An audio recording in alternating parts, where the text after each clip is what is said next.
Hey everybody, my name is Jenna, and this video is called I Quit Social Media for a Week. Here's what I did. So, in light of recent events with everything that happened with Asina O'Neil and her quitting social media and saying that it was fake and everything, at the end of her videos, she said, just put down the phone and see what can happen. So that's exactly what I did. So here are all the things that I learned when I quit social media for a week.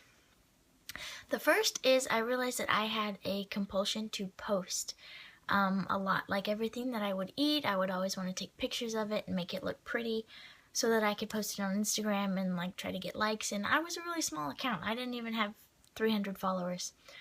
And I also realized that I felt the compulsion to take pictures in times that it was like totally unnecessary. Like we're just like in the backyard watching the sunset, and like immediately I feel the need to like take a picture and put it on Snapchat, and I realized that that was kind of silly, and I was happy when I quit social media because I realized that went away. Like I still had the desire to take a picture, but I withheld it, or I took the picture and just didn't post it. The third thing was that it forced me to do something else when I was bored.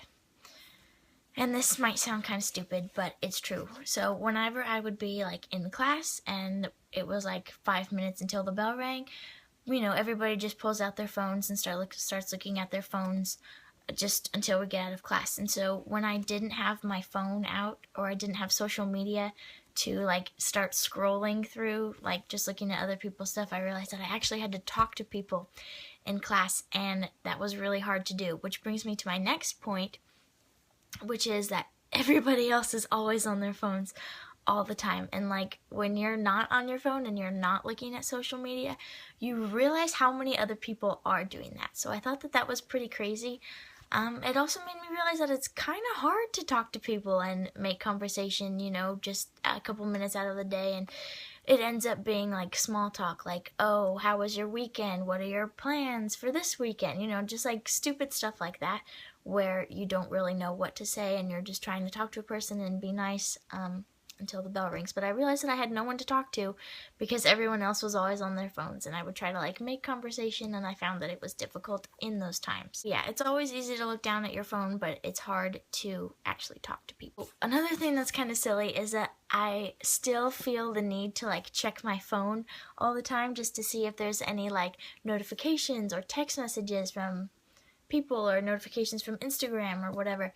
And then like all the times that I've checked my phone and there's like nothing there, it made me a little bit sad, I'll be honest. And it still kind of does. Like I still feel the need to like check my phone when I get out of the shower, or when I get home from walking the dogs. Any place that I don't have my phone, when I get back to it, I still feel the need to check my phone.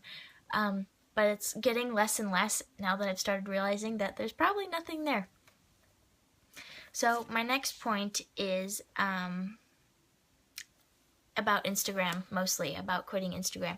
And you know how like when you're on Instagram and there's always these like fitness accounts and like girls with like ripped abs and like super skinny and like huge spaces between their thighs and stuff.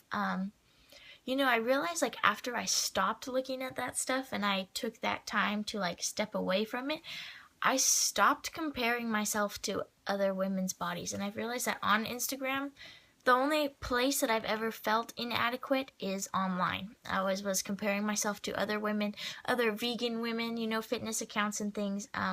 So yeah, that made me feel a lot better when I stopped comparing myself to other women. And that also made me realize that it's up to me to control what I see online. So that whether that means like unfollowing people or trying to censor things, you know, it's up to me to control what I see and to unfollow any people or any companies that might be fake or posting things that might trigger me to compare myself, you know, or to feel inadequate. So yeah, it's up to me to control what I see online.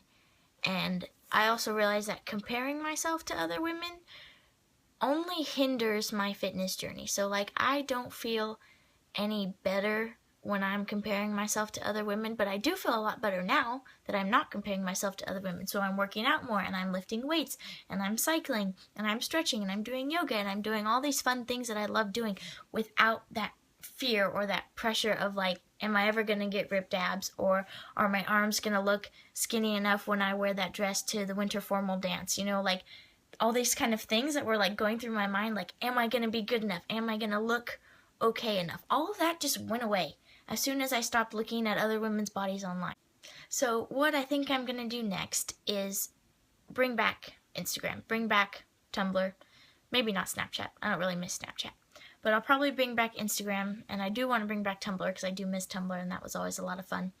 But I'll bring back Instagram and unfollow lots of people. And this isn't a hate message to like girls who do like post their bodies, and like you have every right to be proud of yourself for your accomplishments, but for me personally, that's not something that I want to say because I might end up comparing myself to you, and that's not good for my self-esteem.